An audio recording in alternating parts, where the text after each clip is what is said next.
Hello everyone, आज date है 6 मई 2021 और द हिंदू न्यूज एनालिसिस में आपका स्वागत है। इस वीडियो में हम द हिंदू की इंपॉर्टेंट न्यूज को प्रीलिम्स और मेंस के पर्सपेक्टिव से डिस्कस करेंगे। इस न्यूज़पेपर की पीडीएफ का लिंक नीचे डिस्क्रिप्शन में दिया हुआ है या फिर आप direct Telegram channel volcano IAS academy को सर्च करके वहाँ से भी पीडीएफ को डाउनलोड कर सकते हो। फर्स्ट न्यूज मैप बेस्ड, और सबसे पहले आज हम डिस्कस करेंगे नॉर्थ अमेरिका कॉन्टिनेंट के बारे में। नॉर्थ अमेरिका कॉन्टिनेंट की बात करें तो एरिया वाइज 3rd नंबर पर आता है नॉर्थ अमेरिका कॉन्टिनेंट, और पॉपुलेशन वाइज 4th नंबर पर आता है। एरिया वाइज 3rd नंबर पर है, तो इससे पहले कोई और नंबर पर कोई और कॉन्टिनेंट आते होंगे। तो फर्स्ट नंबर पर आता है एशिया और 2nd नंबर पर आता है अफ्रीका। ये नॉर्थ अमेरिका कॉन्टिनेंट है। नॉर्थ अमेरिका कॉन्टिनेंट का अगर हम एक्सटेंशन की बात करें तो 7 डिग्री नॉर्थ लैटिट्यूड से लगभग 85 डिग्री नॉर्थ लैटिट्यूड तक फैला हुआ है। मतलब 0 डिग्री पर जाती है इक्वेटर, और उसके थोड़ा सा ऊपर मतलब हर तरीके का जो क्लाइमेट है वो पाया जाता है नॉर्थ अमेरिका कॉन्टिनेंट में। अब यूपीएससी आपको इस तरीके का स्टेटमेंट ना दे करके, स्पेशली जब वो कोई एक्सट्रीम स्टेटमेंट पूछ लेगी कि क्या यहाँ पर मेडिटेरियन सी टाइप का जो क्लाइमेट है वो यहाँ पाया जाता है, या पूछ लेगी कि इसके अलावा जो पोलर रीजन वाला क्लाइमेट है वो यहाँ पाया जाता है, या फिर जो डेजर्ट वाला क्लाइमेट है वो यहाँ पाया जाता है। ये सारा जब एक्सट्रीम वर्ड देकर के कोई सिचुएशन पूछे यूपीएससी प्रीलिम्स में, तो आपको एक क्लियर होना चाहिए कि जब ये बोल दिया गया कि यहाँ पर लगभग हर तरीके का क्लाइमेट पाया जाता है, किसमें, नॉर्थ अमेरिका कॉन्टिनेंट में, तो वो किसी भी तरीके का एक्सट्रीम स्टेटमेंट दे दे यूपीएससी, तो आपको जब ये स्टेटमेंट क्लियर है तो आपको अच्छे से उसको क्लिक कर पाओगे।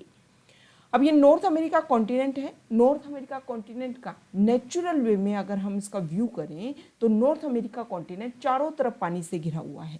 सिर्फ एकमात्र ऐसी जगह है जहां पर वो किससे जुड़ा हुआ है, लैंड, इस्थमस ऑफ पनामा के थ्रू साउथ अमेरिका से जुड़ा हुआ है। नॉर्थ में आर्कटिक ओशन है अमेरिका के नॉर्थ में, यहाँ देखिए यहाँ पर आर्कटिक ओशन है, इस side west side Pacific ocean है, ईस्ट साइड अटलांटिक ओशन है, यहाँ पर लेब्राडोर सी है, ये गल्फ ऑफ मैक्सिको है, और ये कैरेबियन जो सी है, और यहाँ पर इस्थमस ऑफ पनामा के थ्रू साउथ अमेरिका से जुड़ा हुआ है। देखो, जो नॉर्थ अमेरिका कॉन्टिनेंट है ना, उसका जो वेस्टर्न पार्ट है वहाँ पर वेस्टर्न कोर्डिलेरा पाया जाता है। अब ये कोर्डिलेरा क्या होता है? कोर्डिलेरा होता है एक सीरीज ऑफ माउंटेन्स, मतलब एक पर्वत ना हो करके, एक माउंटेन ना हो करके बहुत सारे माउंटेन हो, और जब सारे माउंटेन एक ही समय में ना बने हो, मतलब अलग अलग समय में जब माउंटेन्स का निर्माण हुआ हो लेकिन वो एक साथ एक सीरीज में एग्जिस्ट करते हो, तो वो होता है कोर्डिलेरा। तो यहाँ पर जो वेस्टर्न कोर्डिलेरा है उसमें कोस्ट रेंज आती है, उसके बाद में सियरा नेवादा, सियरा माद्रे, और बीच में आती है कास्केड रेंज, फिर आती है रॉकी माउंटेन रेंज। ये नॉर्थ अमेरिका जो कॉन्टिनेंट है इसमें नॉर्थ साइड एग्जिस्ट करता है कनाडा, बीच में यहाँ पर यूएसए, और यहाँ पर है मैक्सिको। ठीक है, तो ये जो कनाडा है, अगर इसमें अब हम देखें तो ये है Canadian shield. North America continent में सबसे ओल्ड अगर कोई एरिया है तो वो है कैनेडियन शिल्ड। अब कैनेडियन शिल्ड सबसे ओल्ड है, तो यहाँ पर जो भी मिनरल्स हैं, जो भी रॉक्स हैं, उन मिनरल्स को पकने में, परिपक्व होने में काफ़ी टाइम मिल गया होगा। मतलब ये वाला जो रीजन है वो मिनरल्स के पॉइंट ऑफ व्यू से, माइंस के पॉइंट ऑफ व्यू से काफ़ी इम्पोर्टेंट है और काफ़ी एक तरीके से लाभदायक है, बेनिफिशियल है। यहाँ पर हडसन बे है, और ये है जेम्स की खाड़ी। हडसन बे के साउथ पार्ट में है जेम्स की खाड़ी। सबसे इम्पोर्टेंट अगर हम नॉर्थ अमेरिका कॉन्टिनेंट की बात करें तो ये है ग्रेट लेक्स। ग्रेट लेक्स में 5 लेक्स आपस में जुड़ी हुई हैं। यहाँ पर अच्छे से व्यू करेंगे हम, ये देखिए, हाँ ये है ग्रेट लेक्स। तो ग्रेट लेक्स में ये है ग्रेट सुपीरियर लेक, ठीक है, ये है लेक मिशिगन, ये वाली जो लेक है वो लेक मिशिगन, ये है लेक ह्यूरोन, और यहाँ पर है लेक इरी, और ये है लेक ओंटारियो। इसके बाद में यहाँ पर सेंट लॉरेंस नदी, जो यहाँ पर सेंट लॉरेंस की खाड़ी में जल गिराती है, मतलब एक तरीके से अटलांटिक ओशन तक अपना जो रीच है उसको बनाती है सेंट लॉरेंस नदी। ठीक है, अब ये जो ग्रेट लेक्स है ना वो काफ़ी इंपॉर्टेंट है, फ्रेश वाटर लेक्स हैं ये। और यहाँ पर ये वाला जो रीजन है वो यहाँ पर लो लैंड है, सेंट्रल लो लैंड, मतलब नदियों के द्वारा जो फर्टाइल लैंड है, फर्टाइल सोइल है, वो यहाँ पर उसका जमाव है। इसी कारण से ये वाला जो रीजन है वो काफ़ी एग्रीकल्चर के पॉइंट ऑफ व्यू से काफ़ी इम्पोर्टेंट हो जाता है। ग्रेट लेक्स में वैसे अगर देखा जाए हाइड्रोलॉजिकली तो 4 लेक्स ही हैं, क्योंकि लेक मिशिगन और लेक ह्यूरोन आपस में स्ट्रेट ऑफ मैकनी नेक के थ्रू आपस में कनेक्टेड हैं। ये वाला रीजन हमने देखा तो देखो ये कनाडा हमने देखा, ये कनाडा है और यहाँ पर यूएसए है, ये है मैक्सिको और ये जा रही है, ठीक है, ये ट्रॉपिक ऑफ कैंसर 23.5 डिग्री। तो ये अगर हम देखें गल्फ ऑफ मैक्सिको, ये बर्मुडा है जो यूके के अंडर है, ठीक है। और ये जो ग्रीनलैंड है ना, ग्रीनलैंड वैसे तो नॉर्थ अमेरिका का पार्ट है, लेकिन आता किसके अंडर है, यूरोपियन कंट्रीज है, डेनमार्क उसके अंडर आता है। ये हमने देखा अच्छे से नॉर्थ अमेरिका कॉन्टिनेंट के बारे में। ये है लेब्राडोर सी, यहाँ पर 2 स्ट्रीम आप करके मिलती हैं, गर्म जलधारा और ठंडी जलधारा। नॉर्थ से ठंडी जलधारा और साउथ से आती है गर्म जलधारा। दोनों मिलने की वजह से ये वाला जो रीजन है वहाँ पर मछलियों के प्रोडक्शन के लिए काफ़ी इम्पोर्टेंट हो जाता है। वहाँ पर सबसे ज़्यादा मछली पाई जाती हैं जहाँ पर ठंडी और गर्म जलधारा गल्फ जो स्ट्रीम है वो आपस में मिलती हैं, तो वो एरिया काफ़ी इम्पोर्टेंट हो जाता है इसके पॉइंट ऑफ व्यू से, एक जो फिश प्रोडक्शन के पॉइंट ऑफ व्यू से। तो ये हमने कैनेडियन शील्ड यहाँ पर है। देखो एक्सट्रीम स्टेटमेंट यूपीएससी इस तरीके से भी दे सकता है कि कैनेडियन शील्ड जो है वो ग्रेट लेक्स के साउथ में स्थित है। तो आपको पता होना चाहिए कि कैनेडियन शील्ड जो है वो हडसन बे और ग्रेट लेक्स के बीच में स्थित है, ना कि साउथ में स्थित है। तो जब भी देखो मैप बेस्ड जो क्वेश्चंस हैं स्पेशली प्रीलिम्स में बहुत ज़्यादा पूछे जाने लगे हैं और जो पूरे वर्ल्ड का पॉइंट ऑफ व्यू से वो काफ़ी इंपॉर्टेंट हो जाते हैं। तो जब भी आप किसी पॉइंट को देखो, जैसे आप डिस्कस कर रहे हो ग्रेट लेक्स, तो आपको सिर्फ ग्रेट लेक्स को ही नहीं देखना है, उसके आसपास वाले एरिया को भी व्यू करना है। क्योंकि जब स्टेटमेंट स्पेशली किसी एरिया को लेकर के एक्सट्रीम स्टेटमेंट देकर के यूपीएससी क्वेश्चन पूछेगा, तो जब आप चारों तरफ का आपका व्यू क्लियर है तभी आपका उसका आंसर दे पाएंगे। ये वाला जो रीजन है यूएसए में हमने देखा, यहाँ पर ये वाला जो रीजन है ये है अपलेशियन पर्वत, अपलेशियन माउंटेन यहाँ पर पाए जाते हैं। जैसे हमारे इंडिया में अरावली माउंटेन रेंज है, अरावली माउंटेन रेंज जो फोल्डेड माउंटेन्स हैं लेकिन ओल्ड फोल्डेड माउंटेन्स हैं और बिल्कुल इरोडेड हो चुके हैं, बिल्कुल ख़त्म हो चुके हैं, तहस नहस किया जा चुका है अरावली को।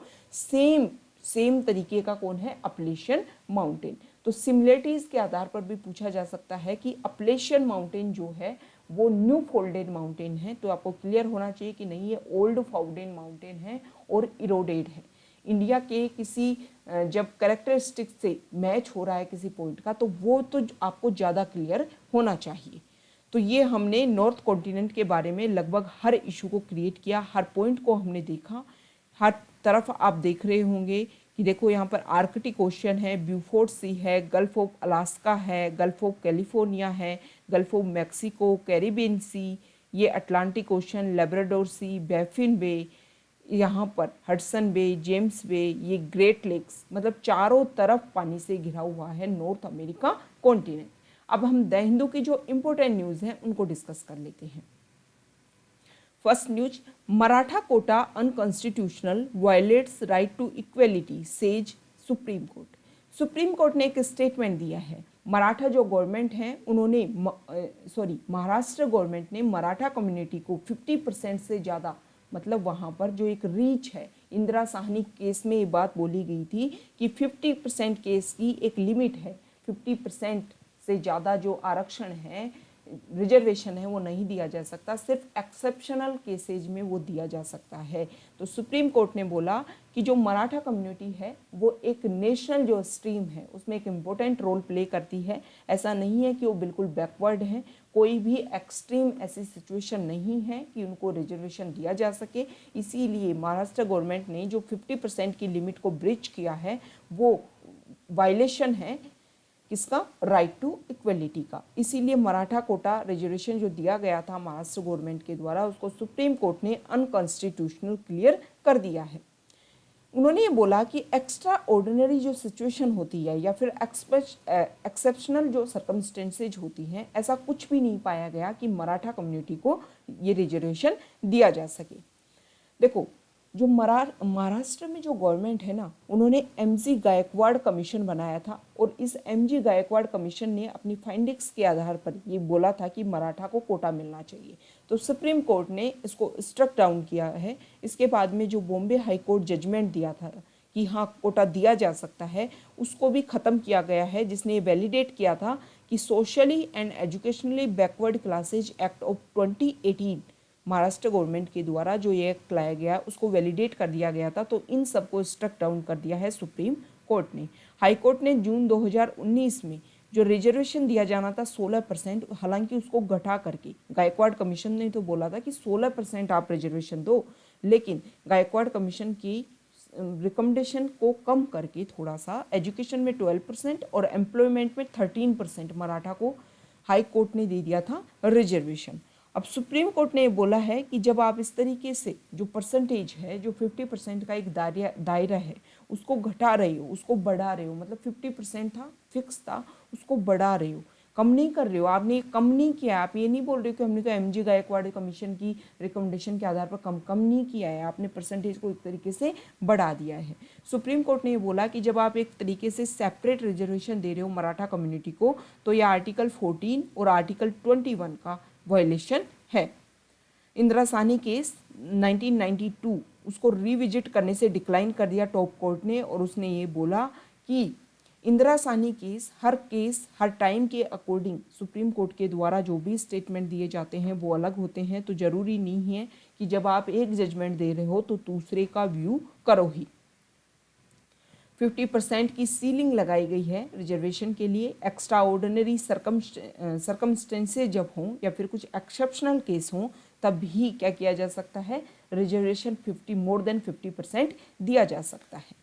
ठीक है, नेक्स्ट न्यूज यहाँ देखिए, viral load high, third wave is inevitable, government adviser हैं विजय राघवन। उन्होंने ये बोला है कि जो म्यूटेंट्स हैं उनके अकॉर्डिंग जो हमारी वैक्सीन्स हैं उनको अपडेट करने की आवश्यकता है, और जिस तरीके से वायरल लोड हाई हो रहा है, लोगों में कोविड-19 पेंडेमिक का जिस तरीके का सर्ज देखने को मिल रहा है, तो थर्ड वेव जल्दी ही आएगी। हालांकि इसके टाइम के बारे में कुछ भी क्लियर नहीं किया गया कि कब तक थर्ड वेव आ सकती है, लेकिन ये बोला गया है कि थर्ड वेव आएगी। इसके लिए गवर्नमेंट को तैयार रहना है, लोगों को अपना अप्रोप्रिएट बिहेवियर, वैक्सीन का जो अपग्रेड है, ये सब कुछ तैयारी रखनी है, ताकि जब भी थर्ड वेव आए तो उसके लिए हम समय से पहले तैयार हो सके। Next news, supreme court demands oxygen supply plan for Delhi.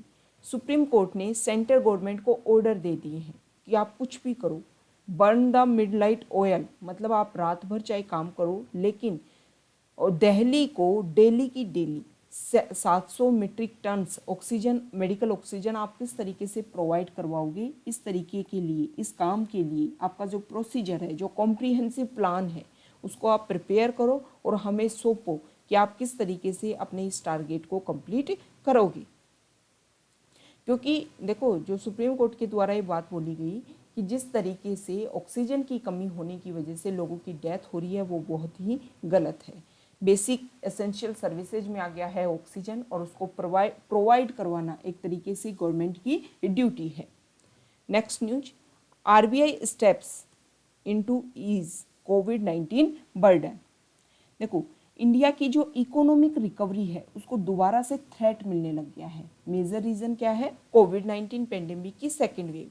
तो जो रिजर्व बैंक ऑफ इंडिया है उसने कोशिश की है कि फाइनेंशिंग जो कंस्ट्रेंट है, specially health sector, health care infrastructure और सर्विसेज में, जैसे स्मॉल बोरोवर्स जो एक तरीके से डिस्ट्रेस फील कर रहे हैं, क्योंकि हेल्थ एक्सपेंडिचर में एक तरीके से सडन स्पाइक होने की वजह से जो सब लोग डिस्ट्रेस फेस कर रहे हैं, उन सब के लिए आरबीआई एक अच्छी न्यूज़ लेकर के आया है कि देखो, पिछले साल जब कोविड-19 आया था तो उस समय आरबीआई ने कोशिश की थी कि लोगों के ऊपर स्ट्रेस ना क्रिएट हो। कोविड-19 पेंडेमिक की वजह से बहुत सारे लोगों की जॉब छूट गई थी, और आज भी हम एक स्टडी देखेंगे कि किस तरीके से लोगों की जो इनकम है, सैलरी है, उसमें कमी आई है।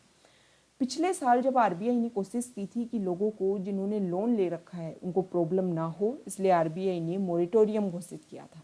इस साल आरबीआई ने क्या किया है कि जो जिनके ऊपर भी लोन चल रहा है वो लोग अपने लोन को रीस्ट्रक्चर करवा सकते हैं। मतलब अपनी ड्यूरेशन, जैसे मान लो 5 ईयर्स के लिए किसी ने लोन करवा रखा था तो उसको बढ़वा करके 7 ईयर्स करवा सकता है। अब ये बैंक के ऊपर डिपेंड करता है कि वो किस तरीके से उसको रीस्ट्रक्चर करते हैं। लेकिन आरबीआई ने साथ में ये भी बोला है कि आपके पर्सनल चीज़ है, आपको अच्छे से व्यू करना है कि किस तरीके से जो बैंक है वो आपका लोन को रीस्ट्रक्चर कर रहे हैं। तो ये अच्छी न्यूज है। रिजर्व बैंक ऑफ इंडिया लोगों के लिए जो इकोनॉमिक डिस्ट्रेस हो रहा है, इकोनॉमिक स्ट्रेस क्रिएट हो रहा है लोगों के ऊपर, उसको कम करने की, उसको कर्ब करने की कोशिश कर रहा है Reserve Bank of India. Next news यहाँ देखिए, workers income fell by 17% says report. एक रिपोर्ट सामने आई है, रिपोर्ट की गई है Azim Premji University Centre for Sustainable Employment Bengaluru. उन्होंने वो अपनी एनुअली वार्षिकी जो उनकी रिपोर्ट आती है वो लेकर के आए हैं। रिपोर्ट का नाम है State of Working India 2021, 1 year of कोविड-19। एक साल के दौरान जो वर्कर्स हैं, जो लोग हैं, उनकी पॉवर्टी में किस तरीके से इंक्रीज हुआ, लोगों की एम्प्लॉयमेंट को लेकर के, इन सब को लेकर के क्या आए हैं अपनी रिपोर्ट में। उन्होंने बोला है कि कोविड-19 पेंडेमिक की वजह से एम्प्लॉयमेंट, स्पेशली जो एम्प्लॉयमेंट है वो तो देखो क्या हुआ है, इंक्रीज हुआ है, लेकिन जो अर्निंग्स है, मेजोरिटी ऑफ वर्कर्स की जो अर्निंग्स है उसमें डिक्लाइन हुआ है। लोगों की जो देश में जो गरीबी है वो भी इंक्रीज हुई है। ठीक है, इस आर्टिकल में आगे ये भी बताया गया है कि ये जो रिपोर्ट है वो मार्च 2020 से दिसंबर 2020 को कवर करती है।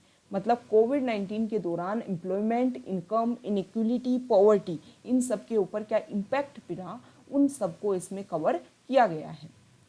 अगर एम्प्लॉयमेंट की बात करें तो रिपोर्ट्स में ये बोला गया है कि 100 million jobs were lost nation wide during the April में 2020 लॉकडाउन के दौरान इतनी जॉब चली गई थी, लेकिन ज़्यादातर जो लोग हैं उनको जून 2020 में अपनी जॉब वापस मिल गई थी। लेकिन 15 मिलियन लोग ऐसे हैं जिनको काम से बाहर निकाल दिया गया।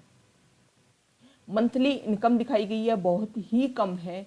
बहुत सारे लोग हैं उनकी इनकम को कम करके उनको दिया गया। ठीक है, तो ये सारी इसमें डाटा दे रखे हैं, पर्सनल डाटा। ज़्यादा कोई इम्पोर्टेंट नहीं है, लेकिन आपको एक व्यू क्लियर होना चाहिए। ऐसी चीज़ें आपको जब ऐसे रिपोर्ट्स के बारे में पता होता है ना, तो स्पेशली आप इंटरव्यू में जब आपको पूछा जाए तो कुछ फैक्ट बेस्ड आप बता सकते हो कि ऐसी रिपोर्ट सामने आई, ऐसी स्टडी हुई थी। तो इस तरीके के आधार पर आपका जो इंटरव्यू है उस पॉइंट में आप क्लियर जब विजन रखते हो तो ज़्यादा आपके जो नंबर्स हैं वो बढ़ने के चांसेस बढ़ जाते हैं।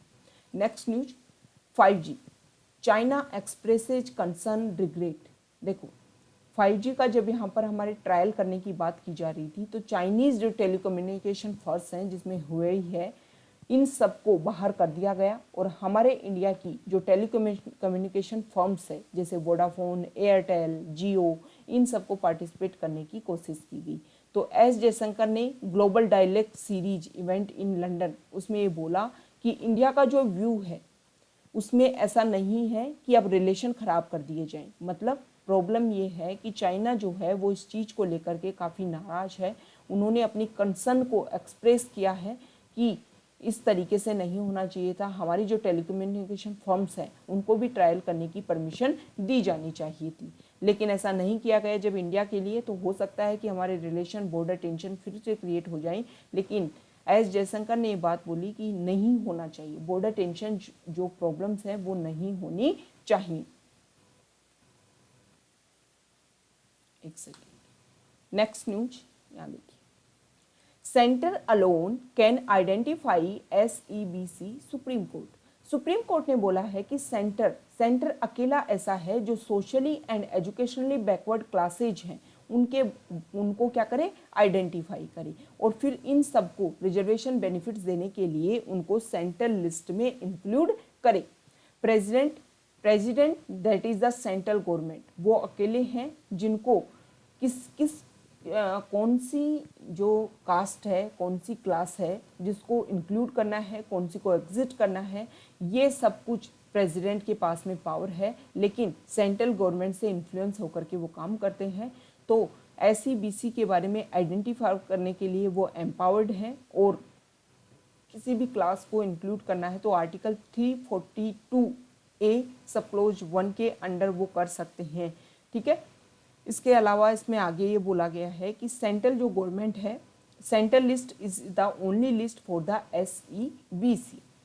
Once published under Article 342A, the list can only be amended through a law enacted by Parliament। Parliament के थ्रू जब कोई लॉ बनता है तो उसी के थ्रू इसको अमेंड किया जा सकता है, जब एक बार ये लिस्ट बन गई उसके बाद में। आर्टिकल 342A सब क्लोज 2 वर्च्यू के आधार पर हम देखें तो इसके आधार पर क्या किया जा सकता है, चेंज किया जा सकता है। और ये जो लिस्ट है उसमें मतलब इसको अमेंड करने के लिए इसके तहत काम करना पड़ेगा पार्लियामेंट को। प्रेसिडेंट को गाइड किया जा सकता है किसी भी कमीशन के द्वारा, जैसे national commission for backward classes जो आर्टिकल 338B के तहत आता है, तो वो प्रेसिडेंट को गाइड कर सकता है।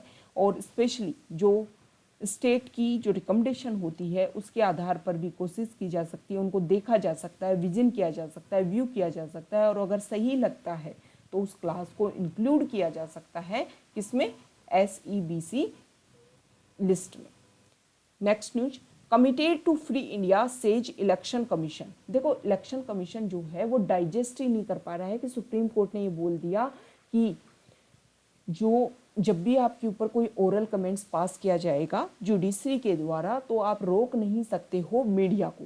तो इलेक्शन कमीशन ऑफ इंडिया ने एक बात बोली, it was unanimously against asking for restriction on the media when it approached the Supreme Court last week against the oral observation made by the Madras High Court that it was responsible for the second wave of the COVID-19 pandemic, Tamil Nadu and Puducherry, which witnessed assembly election recently.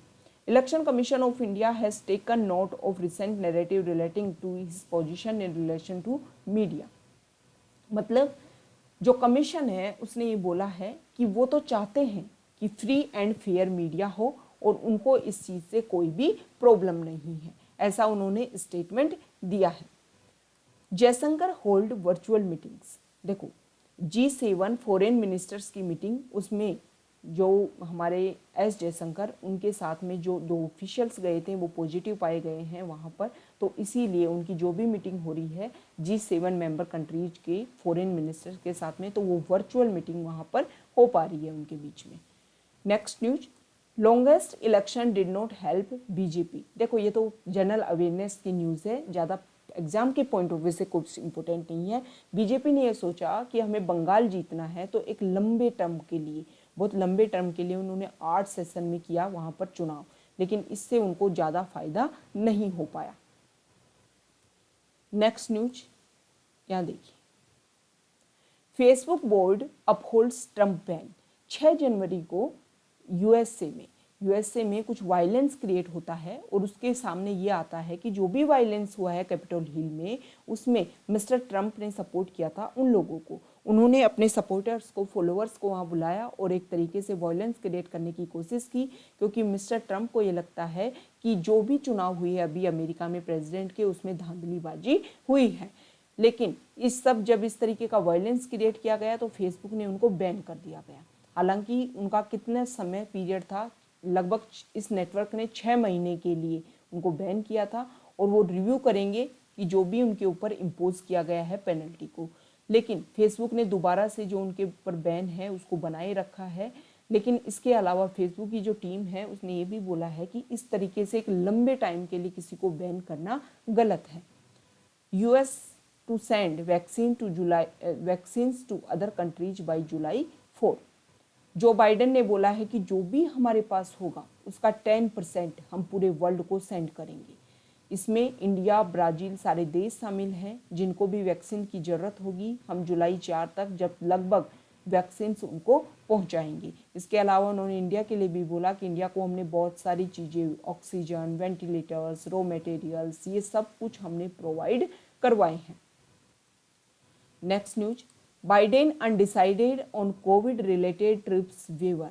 India और जो African continent है South Africa, उन्होंने initiative start किया था world trade organisation के साथ में मिलकर के, ताकि ट्रेड रिलेटेड जो इंटेलेक्चुअल प्रॉपर्टी राइट्स हैं उनको वेव किया जा सके। सीधी सी बात है, वैक्सीन के लिए कोई भी अपना इंटेलेक्चुअल प्रॉपर्टी राइट्स ना ले सके। मतलब ऐसा नहीं है कि ये वैक्सीन यही बनाएगा यही यूज़ करेगा। तो इसी को लेकर के कि देखो पेंडेमिक जो है ग्लोबल है, तो हमें एज ए ग्लोबल सिटीजन की तरह सोचना चाहिए। तो अभी तक यूएस के प्रेसिडेंट जो बाइडेन ने इन्होंने कुछ की इसके ऊपर कोई भी स्टेटमेंट नहीं दिया है कि वो किस तरीके से ये जो ट्रिप्स वेवर है उसको सपोर्ट करेंगे या फिर नहीं करेंगे। Next news, EU unveils plan to cut dependency on China. EU European Union 27 countries का एक ब्लॉक है, उसने डिसाइड किया है कि चाइना के ऊपर जो उनकी डिपेंडेंसी है और दूसरे जो फॉरेन सप्लायर्स है, स्पेशली 6 स्ट्रेटेजिक एरियाज में like raw material, pharmaceutical ingredients, semiconductors after the pandemic induced economic slump, उन्होंने कोशिश की है कि चाइना और दूसरे कंट्रीज के ऊपर हम हमारी डिपेंडेंसी को क्या करेंगे, कम करेंगे। नेक्स्ट न्यूज यहाँ देखिए, textile exports fell 13% in financial year 21 on COVID-19 impact। Textile and apparel export 2020-2021 में 13% लेस हुआ था पिछले साल की तुलना में। प्रोविजनल डाटा है ये कॉटन टेक्सटाइल एक्सपोर्ट प्रमोशन के, ठीक है। देखो 2019-20 के दौरान 34 बिलियन डॉलर का एक्सपोर्ट हुआ और लास्ट ईयर हुआ 29 बिलियन डॉलर का, मतलब कम हुआ, एक्सपोर्ट जो है वो कम हुआ, ठीक है। तो देखो इस समय जो हुआ वो एक्सपोर्ट दोबारा से बढ़ने लग गया है, लेकिन पिछले साल के डाटा हैं कि टेक्सटाइल एक्सपोर्ट में कमी आई थी, क्योंकि उस समय देखो कोविड-19 पेंडेमिक के दौरान ना तो कम्युनिकेशन जो है वो काफ़ी कम हो गया था, एक्सपोर्ट इंपोर्ट जो है वो भी काफ़ी कम हो गया था। इसी की वजह से ये टेक्सटाइल जो एक्सपोर्ट है उसमें कमी आई थी। ये आरबीआई के द्वारा जो रिलीफ दिया गया है स्मॉल बिजनेसेस एमएसएमई उनके लिए है कि आप अपने जो भी आपके ऊपर लोन है उसको आप कर सकते हो। सेकेंड वेव के आधार पर आरबीआई ने ये छूट दी है लोगों को कि आप अपना जो भी लोन है उसको एक्सटेंड करवा सकते हो, उसकी जो लिमिट है, उसका जो टाइम लिमिट है उसको एक्सपेंड करवा सकते हो, बढ़वा सकते हो, ताकि आपकी जो आपकी ईएमआई आ रही है, आपकी मान लो आपकी जॉब चली गई है, आपकी जॉब में रिडक्शन हो गया है सैलरी में, तो आप क्या करोगे, आप अपनी ईएमआई को कम करवा सकते हो। टाइम जो है टाइम लिमिट उसको एक्सपेंड, उसको बढ़वा सकते हो, ताकि आपके ऊपर जो स्ट्रेस है इकोनॉमी का वो नहीं क्रिएट होगा। तो ये हमारा डिस्कशन था। Okay, thank you.